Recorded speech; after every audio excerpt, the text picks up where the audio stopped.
Hi, this is Pam from the Birch Cottage blog. In this video tutorial, I'd like to show you how to make a Deco Mesh Wreath the easy way.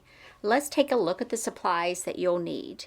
You will need 2 spools or 2 rolls of 10-inch Deco Mesh. You will also need 3 spools of 2.5-inch wired ribbon. You will need some chenille wire or pipe cleaner. You'll need a rotary cutter and a cutting mat, which are optional, a pair of scissors, a 14-inch wire wreath, and a pair of wire cutters, and also some small zip ties. The first thing that we're going to do is take the Deco Mesh and cut it into 30-inch strips. I like to just lay it out on my cutting mat and use the lines on the mat to cut 30-inch strips. Go ahead and cut both rolls 30 inches in length until you've cut both rolls. You're going to need all of that for a 14-inch wreath. Now, if you make a larger wreath, you will need more than 2 rolls. These instructions are for a 14-inch Deco Mesh wreath. Now, once you have your mesh all cut, you'll take your chenille and we're going to tie it onto the wire wreath. My wire wreath has 4 rows of wire. The outside row I call row 1, the next is 2, the next is 3, and the innermost is 4. So I attached a chenille wire to the second row of wire. And then for the next bunch of Deco Mesh ribbon, I'm going to attach the chenille wire to the 3rd row.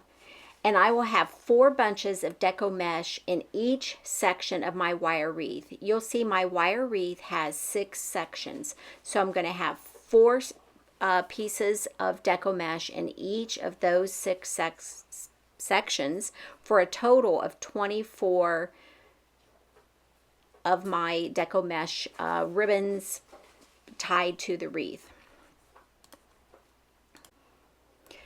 So what we'll do is you'll take one end of your 30-inch piece of Deco Mesh and kind of roll it onto itself just a couple of times.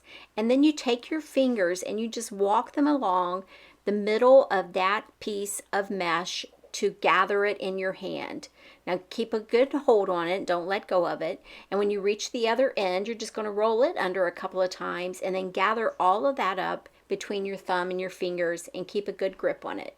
You'll take it over to your wire wreath, you'll place it in the middle of the chenille wire, and then tighten it down onto the wreath. Just give it a twist a couple of times to secure it in place.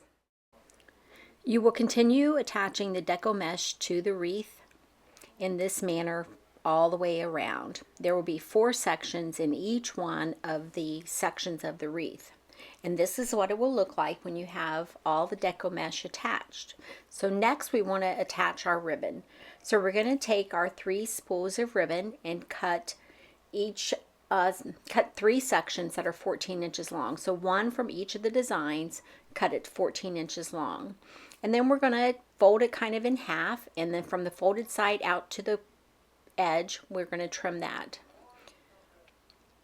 And then we'll take these 3 strips along with our zip tie.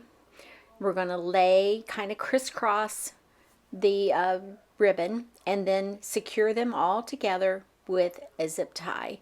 And then we'll just trim off the long tail of the zip tie. And then you'll take this and you'll select one of the chenille wires to attach this to your wreath. So just lay it on top of one of the chenille wires and give it a twist a couple of times. And then I like to push the ends through to the back side of the wire form like I'm doing here.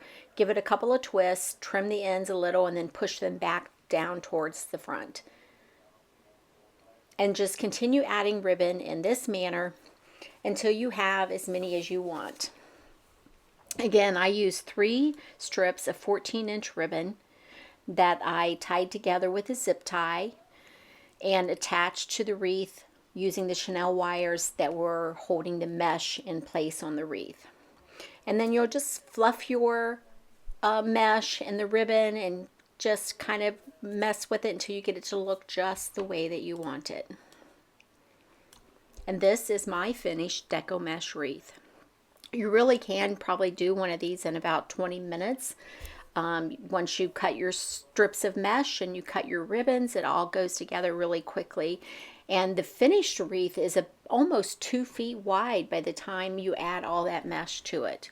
I hope you have enjoyed this video. If you found it helpful, be sure to like it below and subscribe to my YouTube channel so you'll be notified when there are new creative tutorials available. Thank you.